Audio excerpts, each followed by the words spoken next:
That's the process. And you wanted to make it as easy as possible for everybody that interacts with that process. And the king of the process is the business user, right? So in the end, we are here in procurement to help the business succeed, right? So if you like it or not, we are here to serve our business. And we don't always have to agree with the business about, vendors or, but we are partners of the business, but they are the business. So it's about the success of those people. And then it's suppliers, right? So the easier you make it for suppliers, the easier you make it for yourself. And then the third persona, and this is the buyer, when the process is adopted by suppliers, by the business users, you have PO-based process, you have suppliers that like to interact with you because the process is easy and simple. Then I think as a buyer, you can really orchestrate and you can really, find many ways to generate value for your business.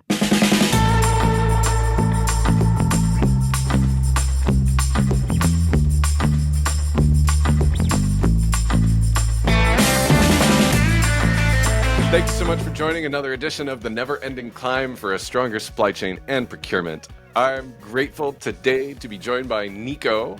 Nico is famous in the ProcureTech space. He has built a tremendous career in procurement and about 10 years ago really dove deep into procurement technology, and he's now leading mind in bridging those worlds and translating technology for procurement and procurement for technology. Nico, thanks so much for joining today.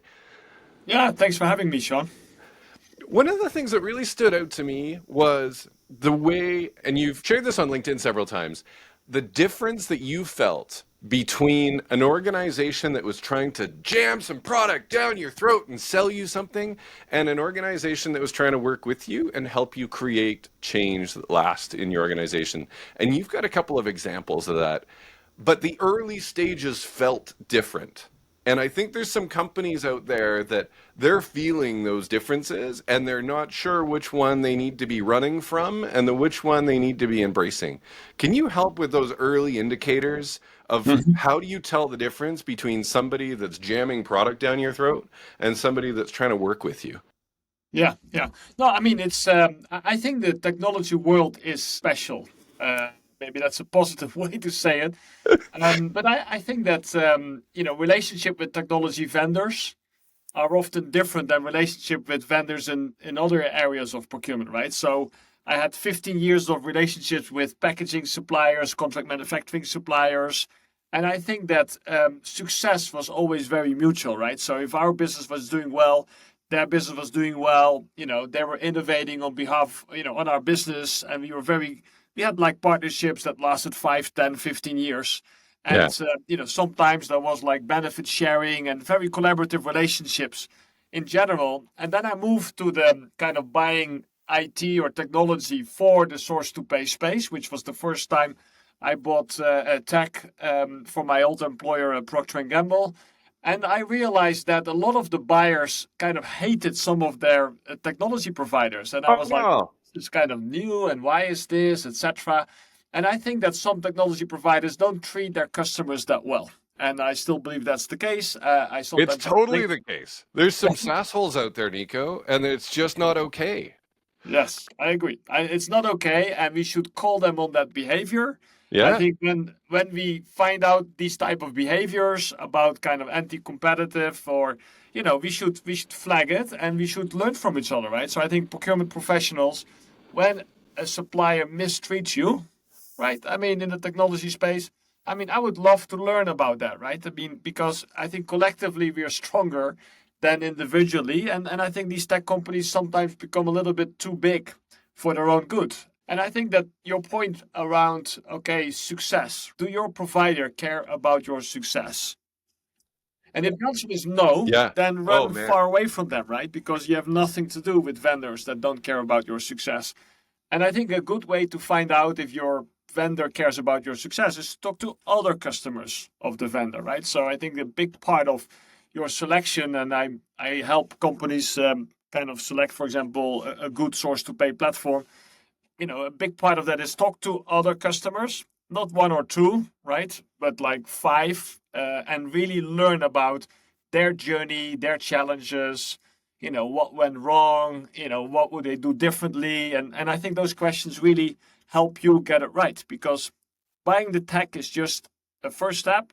You can buy great tech and fail. You can buy average tech and fail, but if you buy good tech and you organize it well, you will succeed, right? And I think that's all possible, right? I mean, it's not rocket science, but you have to do a couple of things right to get there. I think there's a couple of signals and signs out there. I know a friend of mine is a leader in procurement, and they contacted me recently to say that, hey, they had this big software vendor and they were telling them that they needed to upgrade one of their big core systems, and they needed to upgrade, and they were pushing for a deal by the end of the year. And this company was saying, look, we're not even ready to entertain this for another 2 years. Well, fall came around, and hey, you've been selected for a license audit. And then, of course, during this license audit, a whole bunch of things anytime you go do a license audit for something that was installed 15 years ago, there's a good chance that something comes up. And, now all of a sudden there's a 7-figure bill that is due now. Well, oh, and by the way, there's no discounts on any of this. And you think, really? This doesn't sound like the kind of relationship that you want to have. Like, you play that back and you think about what just happened and you go, wow, there's a salesperson that wanted to sell something by the end of the year. They found out they weren't going to be able to sell it, so they tried to pull a license on it. That's not a partner. It's just not, right? I don't know what world that's okay. I mean, on one hand, yes, there's something owed, but that's not the way you do it, right? Those kind of tactics are exactly the kind of thing that get companies the wrong kind of reputation. And it happens all the time. A friend of mine is the CIO of Mondelez, so we talk sometimes about behaviors of some of these big vendors, and I think the largest ones in this space don't have a great reputation. Let's put it like that. But I think they've earned it, right? And it's kind of this over-indexing on quota retirement or meeting certain numbers instead of indexing on customer success and outcome. And I've often found, and to be fair, there are customers who can take advantage of software companies. There's a large organization who was working with an HR tech supplier from Europe. And I watched this, it was a company out of the US, and they watched them string them along and over, a year and a half, and getting free this and free that and free the other thing. And, I think it does go both ways, but this signal early in the relationship of how to tell the difference between something that's going to go well and end well versus something that's going off the tracks almost before it started. What are some of those early signs of either all sales or just stringing them along that either you're a procurement team or a software team that you might want to watch for? I think the best way to find out who the right vendor is for you is to talk to customers of that vendor. I think some of these tech providers are very like, oh, well, we can connect you here, we can connect you there, and they're very open, and they say, well, let customers talk to customers. I don't need to be there. You talk about the stuff you want to talk about. You just educate yourself on what it takes to bring the solution to life. Yeah, go talk about me when I'm not in the room, right? Right, yeah. And there's others where it's all like scripted. They can only talk to this one vendor. The vendor has to say this and this. And actually, if that reference then, is available for these reference calls, we give you discounts because they kind of buy the kind of loyalty. And I'm like, well, what kind of world is this, right? I mean, I want to be transparent.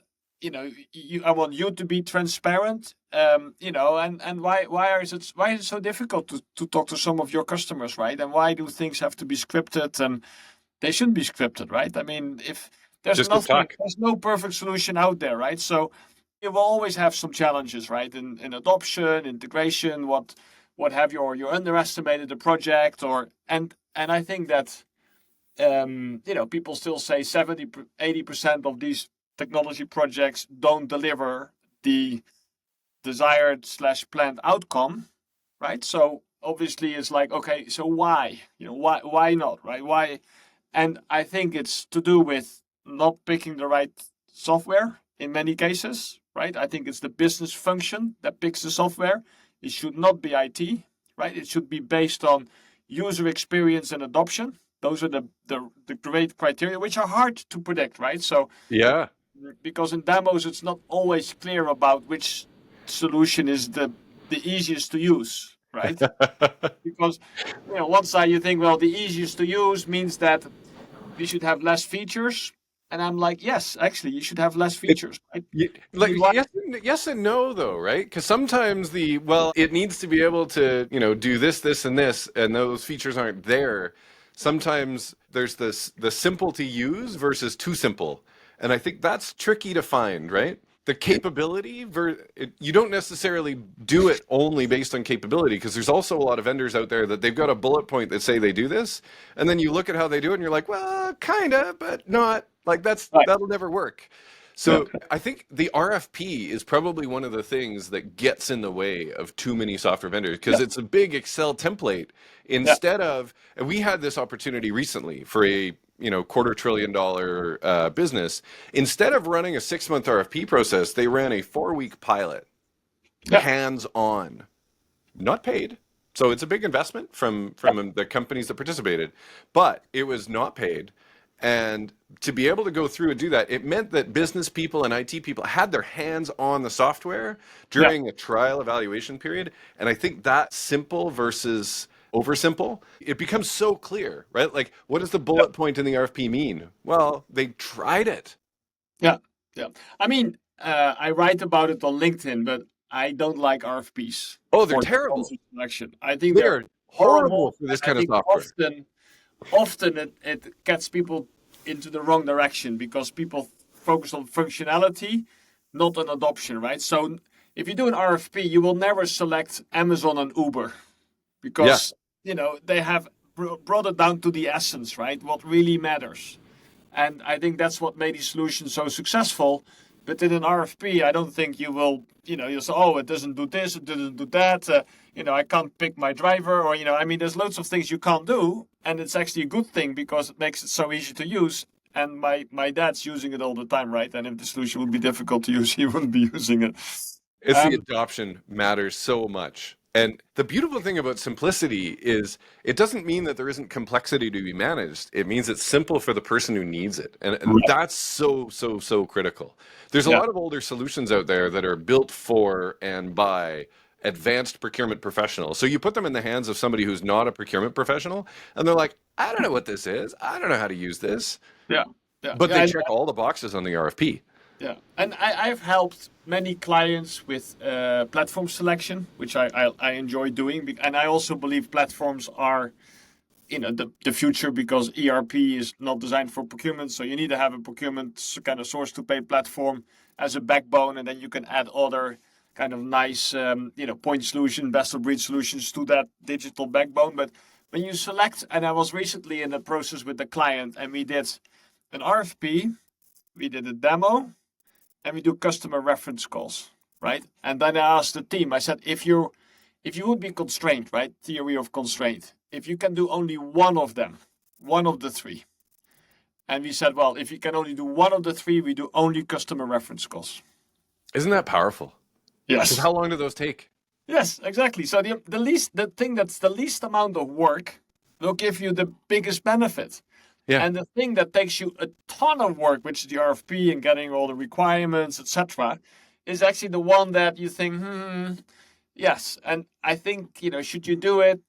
I mean, you're right, maybe a demo or like a pilot period for like some weeks with the people that are going to use the system, right? Because in the end, they are the ones that, need to kind of, give them a bigger say in the process also, right? So people that use the systems should be, a powerful voice in the selection process, and often they're not, right? So they find out later what somebody else picked, and they go, "Wait, what? Yeah, I wish somebody had asked me." Yeah, and that gets really, really dangerous. So I love the emphasis that you're placing on how, out of those three things, this is mind-blowing for a lot of procurement professionals who grew up on the idea that they better be doing everything based on 3 RFP responses. Right. And so it's crazy for them. Yeah. So everything you learned about procurements, and and there's many things, when you select technology, start again, right? It's better to start with, so RFP, not a good idea. Talk to customers of the vendor, which you never do on material. You never really talk to other customers because they tend to be your competitors, right? So you have loads of things that are like the opposite of what you used to do. But obviously, it's like, oh, the standard process says we need to do an RFP.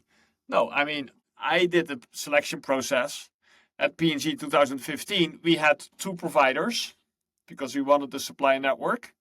So we never did an RFP, right? And, this is a big business, right? So we and selected without an RFP, and I'm still super happy with the platform we selected at the time. So I love the other thing that's changed too is, there was a time where the person that had the biggest network, maybe they had a significant edge. But one of the things that's changed in the last couple of years, I know a few years ago, I ran a marketing campaign saying email is not a vendor portal. We're just starting to tickle the new one that's about to launch of, hey, guess what? Sorry, I was wrong. Email is a vendor portal. And guess what? That's the biggest network out there because it's email. Everybody has an email address. okay, yeah, And nice and this definition. is the part where things have changed so much in the last few years that what used to be true and what used to be one of the most important decision criteria of who has the biggest network has quickly become irrelevant because email is the biggest network and it doesn't belong to any one vendor. And that Yeah, makes it the most beautiful thing.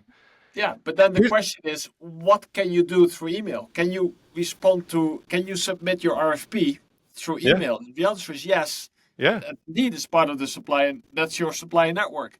Yeah. If you can confirm purchase orders through Yeah. email without logging into some silly portal where you Yep. need to log in and then okay, yes, You I'm can a submit 100% contract rate updates. You can submit invoices. You can like all of these things and have it handled autonomously yeah, with only exceptions popping up. That's what's new, right? You used to yeah, need to have people sitting there reading those emails, processing them, yeah, figuring out what to do with them and thinking about it. And now it's just boom, boom, boom. And so flipping POs into invoices, right? I mean, exactly. Times they are a changing, and it's tricky to keep up with that. I think the other part is where it's not just the demo, these hands-on pilots become so powerful because I think sometimes you can read something and go, no way. And then you try it and you're like, damn, that worked. And then mhm. where else could I use this? And so as things move, the critical decision criteria of 10 years ago aren't always relevant today. And that's a really, really, really cool thing for people to kind of go, wait a minute, I didn't even know computers could do that.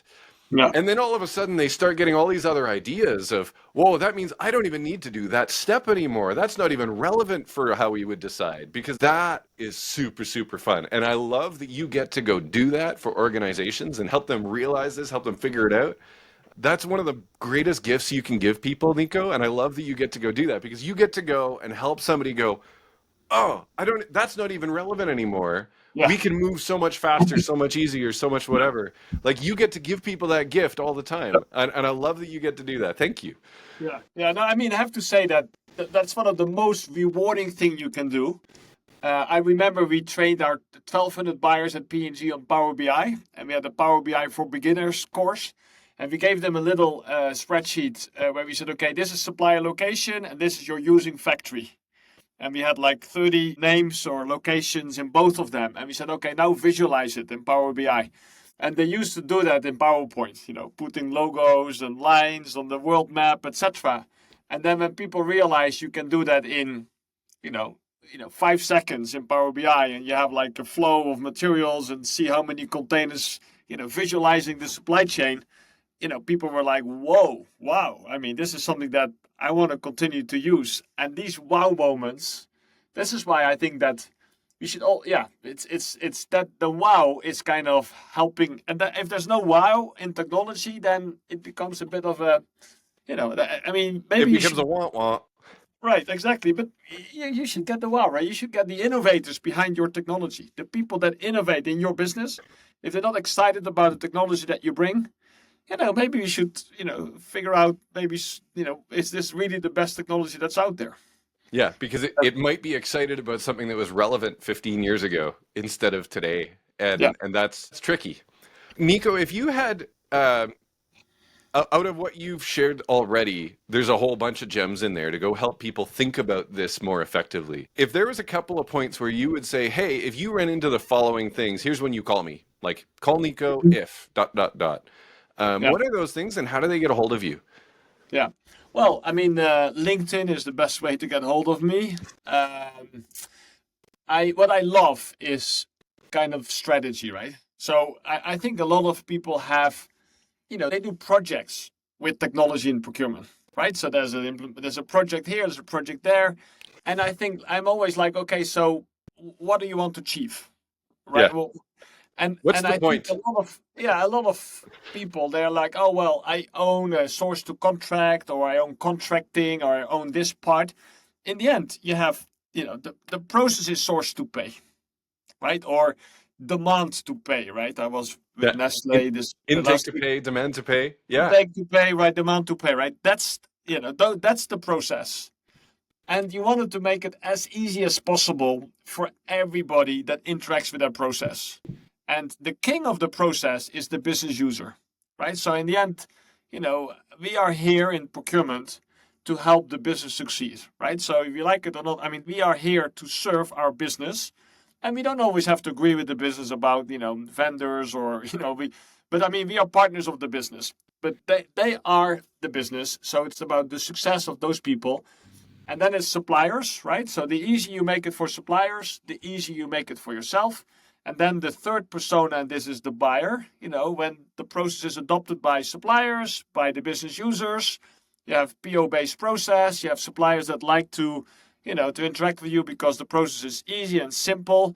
Then I think as a buyer, you can really orchestrate and you can really, find many ways to generate value for your business, right? And that's, consolidation, and that's innovation, that's cost savings, that's catalog buying. I mean, there's many different things, but you have to get the suppliers and the business, adopting your platform first, right? Yeah. Then you can really drive value. And I think it also changed the relationship that procurement has with the business. So if the Absolutely. relationship is not good, it's usually because the tech that's been selected by X, usually IT, is not performing. Okay, so let's do So away with. sometimes there's other things, Nico. So sometimes sometimes there's just the attitude of procurement of fill out your TPS report and then I shall evaluate whether I will help you. And that's an attitude thing. So I think as long as we assume that the attitude and that sense of customer service is there for the business instead of procurement being all about compliance and having a stick when then Yeah, as long yeah, as that's true, that I agree. yeah. There was a great Dilbert cartoon, and the guy was now made head of procurement. Right. And then the business came and said, "Oh well, I have this business need, and there's two suppliers. Can you help me pick the right one?" And then the procurement guy said, "Well, come back to me when you have three suppliers, because the process says we need three suppliers to select the right one for Yeah. you." Yeah. And This is and there's only exactly two like suppliers of that product on the planet, right? Yeah. yeah, yeah. Yeah. This is why we are loved by the business in general, right? Oh yeah. That's it. That's why sometimes we make comics of ourselves. Nico, I'm really grateful for the opportunity to connect, to chat, to see you again. I love that you are one of the people in the world reminding organizations out there what to focus on because there's too many folks focused on the wrong things, or they're Yeah, trying to take compliance checklists and drive an RFP, which maybe is okay for selecting pencils or bolts, but is terrible for selecting complex software. And yeah, and I love that you're one of the voices out there that can help support organizations on that journey. Grateful for you. Looking forward to seeing you at DPW next time we're out there. yeah. Are you heading to New York? I'm actually flying to San Francisco tomorrow. Ah, safe Uh, travels. yeah, I have a few days there in the valley. Always like it. There's a lot of innovation there. Then I spend a week in Vegas next week, and then I'm back in Europe. But yeah, so that's my annual trip to the US. Amazing. Well, safe travels, Nico. Thank you so very, very much. And for everybody watching, this has been another edition of the Never-Ending Climb for a Stronger Supply Chain and Procurement. Thanks, everyone. Thanks, Nico. Thank you, Sean. Take care.